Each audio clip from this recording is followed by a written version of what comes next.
Listening to podcast is no replacement for real training. While we attempt to provide accurate commentary, we hold no responsibility on how you use the information we provide. Get medical training.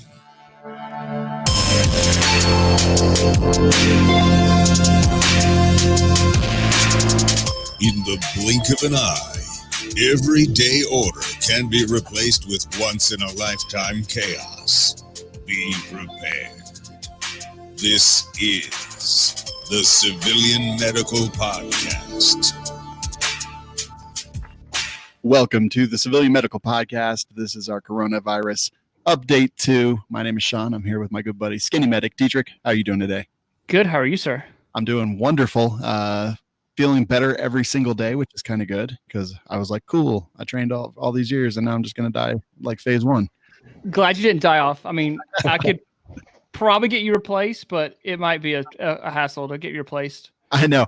I always like to think, I know people like to think they're irreplaceable, but I could probably be like replaced by this jar of pickle juice that I've got right here. So yeah, I don't know how to do podcasts. I just know how to talk into a microphone, so that's where I'd be in trouble. Perfect. We're coming at you today live from the quarantine zone, guys, and we've got a special guest. Dietrich, you set this all up. I want you to introduce our guest because I talk to him all the time. Like I'm just bored with him. Oh yeah, so we've got Kurt from Blue Alpha Gear. They're out in Atlanta, Georgia, which is currently on lockdown, I think. Georgia is seeing a lot of coronavirus right now. So their Blue Alpha Gear is probably famous in the Second Amendment community for their belts. I think everybody that is anybody wears one of their belts. I'll show you my. I don't want to show you my crotch either. So we'll just use our imagination. No, yes. I'll show you mine. It's fine. Yeah. Ooh. Yeah, nice. Mine's just black. Mine's simple. I don't know, but I use your rigger system, your rigger belts on my specialty team.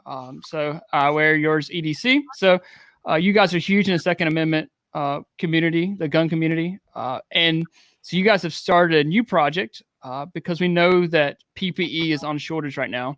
Mm-hmm. The proper PE for this is wearing N95 masks, goggles, gowns, things like that. But unfortunately, those are really hard to find. And if your system or your hospital does have them, you're probably running low on stock. So the CDC has come out and said, well, if you don't have N95 masks, the best thing now to do is a shield to kind of shield your face down. And so you guys are stepping up and helping produce shields to kind of be that next best thing besides not having anything. So right. Yeah, so we just launched Operation Face Mask on Monday. It's a partnership with Cole-TAC and with the Brown Buffalo, and we're basically combining forces to make emergency medical supplies for people who need them. The main thing being face masks, and these are just simple cotton reusable face masks. They are designed to be kind of, they're a last resort option for when actual PPE is not available. And their effectiveness is somewhere between better than nothing and an N95. We don't know where it lies in that range, but we have a huge demand for them. There is a lot of first responders and medical professionals that are requesting them and asking for them. So we thought we'd take advantage of all the sewing machines we have around here and the sewers and start making stuff to try and help out our community and other communities around the country. That's awesome because I know a lot of first responders are either running out of N95 masks. Like my service is out of small.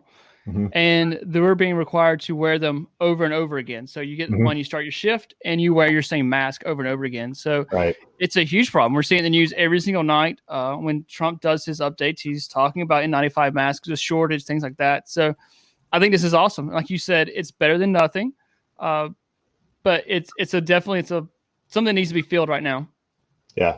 Yeah. And so we're gonna just keep going until people tell us that they don't need them anymore, and then we'll get back to normal life. I can't wait to get back to normal life, but in the meantime, we're going to try to fill this need as best we can. And so the way we're doing it is we started a GoFundMe, and you can get to the GoFundMe page through our website, bluealphagear.com, or you can search Operation Face Mask on GoFundMe and donate money. And then all of the money that we're getting through the GoFundMe is going directly towards materials and labor and shipping for making and shipping all of the masks. It is it's 100% of all the money being donated, and then probably a lot of our money on top of that will be going towards this project. So we're just trying to kind of go all in as best we can and mass produce them. What are you guys seeing in Atlanta right now, as far as sheltering in place or sickness? Yeah, so I don't know. So the state of Georgia isn't one of the, I guess, lockdown states. I don't know what the city of Atlanta is doing right now. We're actually located down in Noonan, which is a suburb that's about 45 minutes southwest of Noonan, or southwest of Atlanta. And we're seeing a lot of the same stuff. The streets are kind of empty, and we know that the hospitals are kind of full. Yes. So there's demand locally. Our local politicians got involved on the very first day that we announced this, and we're teaming up with them to make sure that all of the first responders in Coweta County, which is our county, and the Noonan PD, they're going to be getting these because they have a really big need for them. And then we're also going to be shipping all over the country as well. So awesome. I'm excited. That's why I was like, all right, we got to get them on. Like I shared on my Facebook page the first day. Sean's donated and I donated. And then so we're trying to get, some from my system too. We talked about that too. So, looking at donating some more money. So hopefully we can bring awareness to y'all's project and get it going. I'm excited for you guys. Yeah. Go ahead, Sean. I'm excited too. I've been watching it pretty much daily. I've got it up in a tab and I just check on it every now and then. It's doing good so far. Yeah. We've had a good amount of support. We'll need more money, whether it comes from donations or comes from our business. We'll probably be running out in the next week or two at the rate that it's coming in, even though we are doing really well with it. Yeah. We're going kind of, as fast as we can on this. So we're not going to let money slow this down at all. If you can, I'd like to I'll give a quick tour of the masks as we are making them today. They are evolving a little bit as we go, and we're going to try to make the best masks that we can make. And we're learning as we go, and that may change a little bit, but this is very different from the mask that we saw Monday night. Yeah, it probably is. Well, the one you saw Monday night was like literally like the first one we ever made. Yeah. So these just 2 layers of cotton. We kind of went to Joann's Fabrics and cleaned out all the cotton. There's different inside and an outside in different colors so that the user can know which side is inside and which side is outside. This is just 1/8 inch elastic that just goes around your ears. There is a pocket on the inside that the user can add additional filter media, whatever they decide would be appropriate.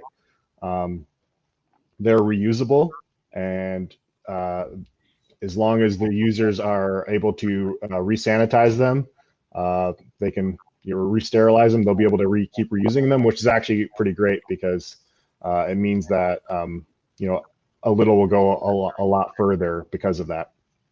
And then just today we added a wire into the top, so now there is a wire that can provide a better nose seal. So that is what it's currently like as of right now. So, but we're going to try and make hundreds per day is our goal. And if anyone is in need of these and they are a first responder or a medical professional, there's an email on the bottom of the GoFundMe page. It's masks@bluealphagear.com, and a representative from that organization can email us and let us know what their specific needs are, and we will do our best to accommodate those needs. That's awesome. Any plans to shave your beard? If it gets bad enough, maybe I'll do that. But my wife will be very angry if I have to shave my beard. That'll be the thing that makes her the most mad about this whole situation. I can imagine. Yeah. I was reading, and like I said, I don't have any scientific data to back this up, but they were talking about how you could take the mask, spray it down with Lysol, and put it in a Ziploc bag and leave it overnight, and that's supposed to kill all the stuff on it. I don't really know if that's true. Again, if you don't have a way to sterilize, I would imagine that's better than just leaving it on the counter overnight. So yeah, I don't know. It's just like I'm like, well, Lysol says it kills the virus, so yeah. If you spray it, put it in a Ziploc bag, I would think that work. So we'll see. It'll probably smell better the next day, or be completely overwhelming and make you pass out. One of those things. True. Yeah. Then you don't have to go to work. So like, oh, I passed out. We're good. Win-win. I was thinking, Kurt, when you mentioned that pocket, I was like, that's actually pretty cool. What kind of filtration is kind of nice and simple. So then I had to look up the N95 mask to see like what they filtered out, and that's penetrating particle size is 0.1 to 0.3 microns. And then I was like, what filters out like scents and odors and things? And then I was like, oh, sanitary napkins, those actually, they do filter out odors and things. So then I was like, well, what is the size of odors? And they intersect in some areas at that same size of microns. So maybe like maxi pads in those might be a thing. I don't know. Maybe there's chemicals in there that you don't want to be breathing in. I don't know. But I was thinking just like, what, I'm not going to put a bunch of charcoal dust in there. But so finally, the dudes have been storing tampons for gunshot wounds. They're like, I can stick some tampons in this mask and be squared away. Oh, they could just stick them right up their nose. Oh, yes. Yeah. This is it. Dude, I'm going to do that. I'm going to do that for a joke right after this show. Oh, gosh. Wait, I don't know where to get tampons because I don't keep them for medical gear. But even like you were talking about, like I think about some of the dead bodies I've smelled and they smell awful. Like that mask with a pocket might be the trick for a dead body. Cover it in Vicks. Yeah, good luck with that. This is going to come in multicam? It's going to come in probably purple, blue, green, gray, whatever we picked up at Joann's. So you'll have to ask Joann's Fabrics. We thought about doing some fun ones, but we were like, let's play it safe and go with the basic colors. There's some Karens that they just went to like King Supers and they couldn't get any toilet paper and they were just so mad. And they're like, whatever. I'm just going to sew during quarantine anyway. And then they go to Joann's and there's no cotton. It's all Blue Alpha Gear's fault. I would like to speak to the manager, please. Yes. It's awesome, Kurt. It really is. Like, I love that you guys are always getting involved and kind of stepping outside belts and stuff like that to do good for the community. Like previously you guys have been heavily involved in like NRA and kind of like all that craziness that came out with them, and now you guys are stepping up and looking out for first responders. And I know SkinnyMedic, this is very near and dear. Like he's a practicing medic, so this is a huge thing, and I hope that people go out and donate. Like, yeah, it's doing okay, guys, but it needs to do way better. Like it needs to do way better. I know times are tough. Like $2, $5. Like if you can afford $2, if you can afford $1, like that makes a huge difference if enough people do it. Yeah, that's what I was thinking. Like even if you donate $5, that's what we talked about on the GoFundMe page. You said that probably is close to making one mask. Right. So $5 would be nice. So think of it this way: $5 probably will get a mask, or maybe more than one mask, based on some rough calculations on costs.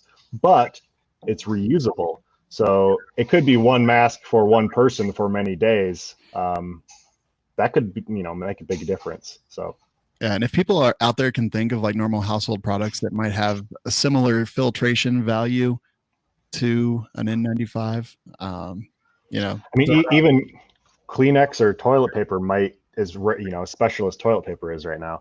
It would probably, I don't know, I'm not going to make any claims to it, but any of that is, again, better than nothing. It'll definitely block some big chunks of snot and spit or whatever might be flying through the air. Some of the actual infected patients, if the infected patients are wearing these, it would do a lot to prevent their coughing from spreading particles throughout the air. So it's not PPE. It is not an N95. But I believe that they will be useful. Yeah. And like you said, my first question was like, But then I looked at and you guys even provided in the fundraiser, like the CDC's recommendations. They're like this, and then the surgical masks. And then when there's nothing else, like handkerchiefs and other things are acceptable. So like this is from the CDC. It's got a lot behind it too. So yeah, I'm super impressed. What's the response been like? Just people talking and stuff, Kurt? Yeah, 95% positive and 5% people who are, who love to tell you the fact that they're not the same as N95s, which we know. And they didn't bother to read the GoFundMe page, which has a link to the CDC information.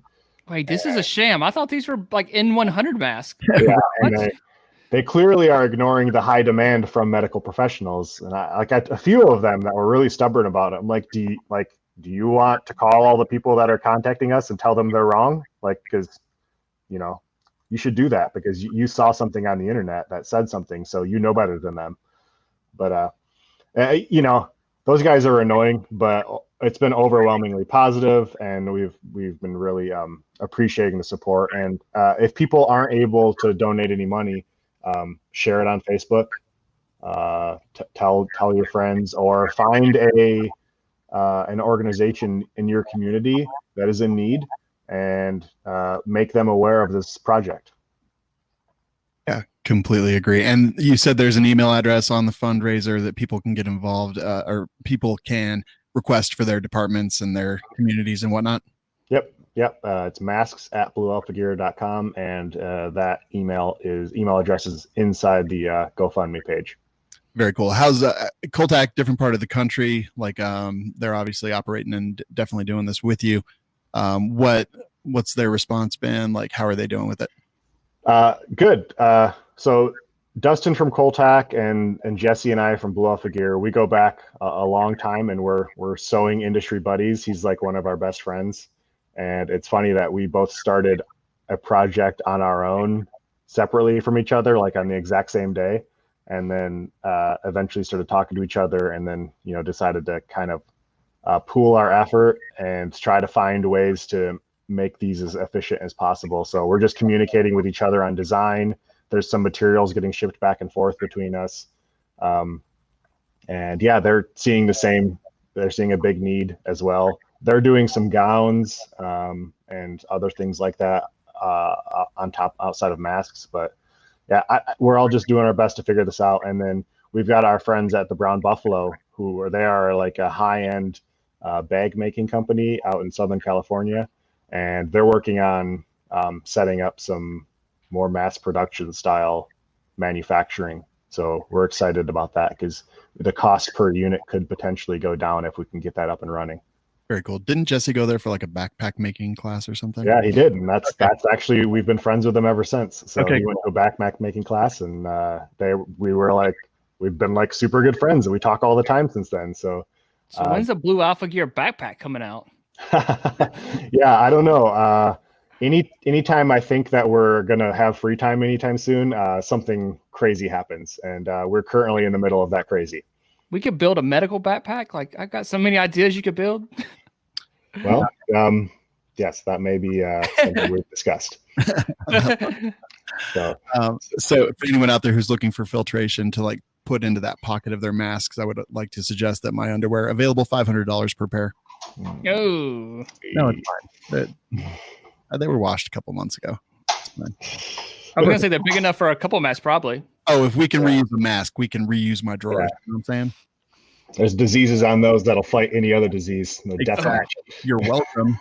I just saved the universe. Yeah. All right, Kurt, that's awesome, man. Operation Face Mask, you can search for it on GoFundMe, or just go to bluealphagear.com. Click the link. I imagine Cole-TAC and Brown Buffalo have links that also go there as well. Very cool. And then I think we just wanted to give, was there anything else on the mask, guys?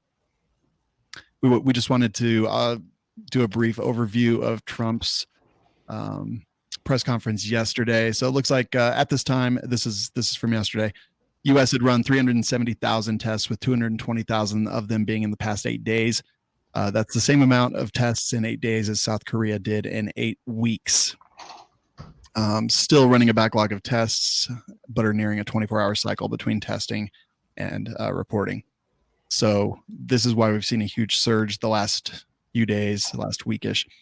Self-test should be available this week. It's not an at-home test. It just means you can go to the facility, walk in, do your own test. It's going to lessen the need for PPE, hopefully, because the healthcare workers will not interact with the person coming in to do the test at all in any way.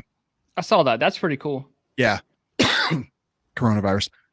You started coughing. We're 20 minutes into this one. You're coughing. Hey, I know, man. I'm trying to keep up with you.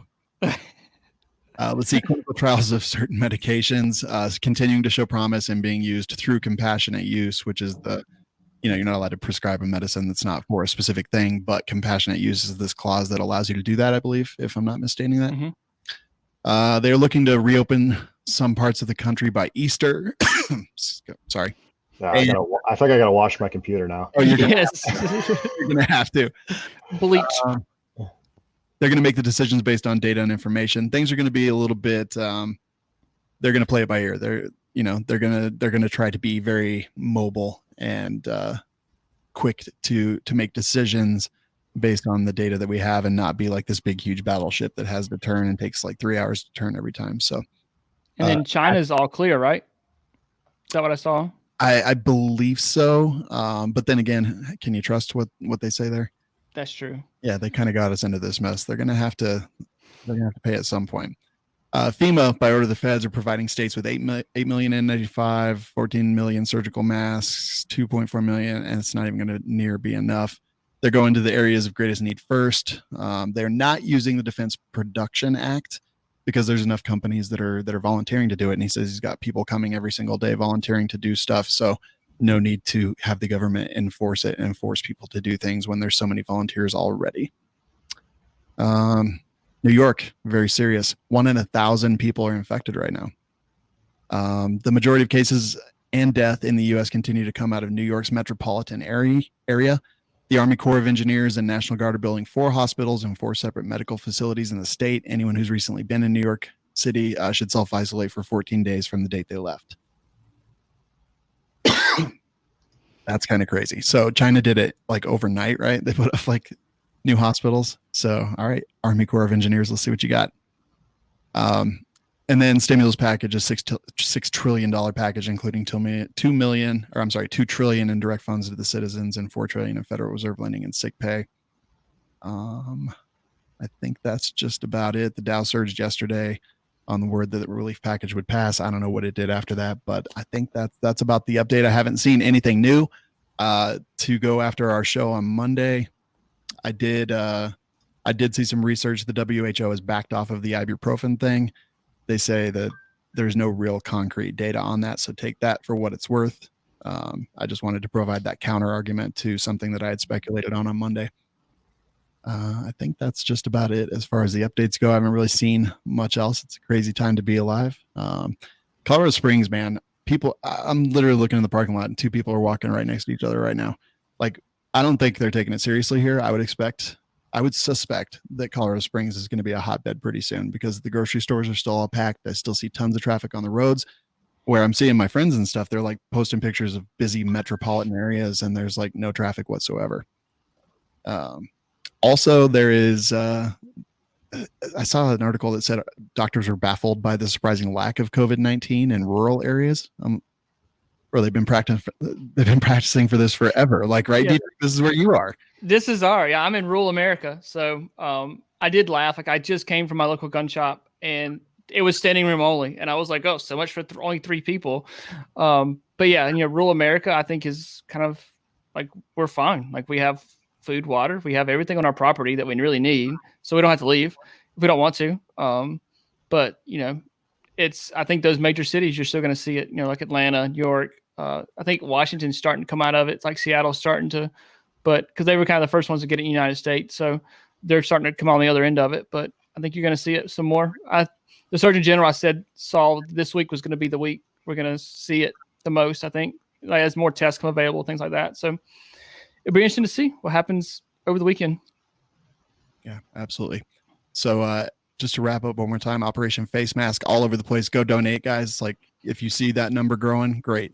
it's starting to move, but it's not enough. Like, we have to get involved. So search for that. Go to Blue Alpha Gear, go to Cole-TAC, go to the Brown Buffalo. All great companies trying to do good things during a time when a lot of people are just in it for themselves. And I think that's important to remember, and not only remember it today when you go donate to this, but remember it tomorrow and remember it a month from now. That's about all I've got. SkinnyMedic, I'll let you wrap this up, man. Yeah, no, I appreciate Kurt coming on, taking time out of your day to come out and talk to us for a few minutes. So hopefully this helps the 3 people who watch our stuff, including my wife. Hopefully she'll come. Hi. Yeah, hopefully Candace will donate. That's, and 2 more people that watch our show will donate. Oh, thank you. I love it, guys. We'll talk to you next when we broadcast from the quarantine zone.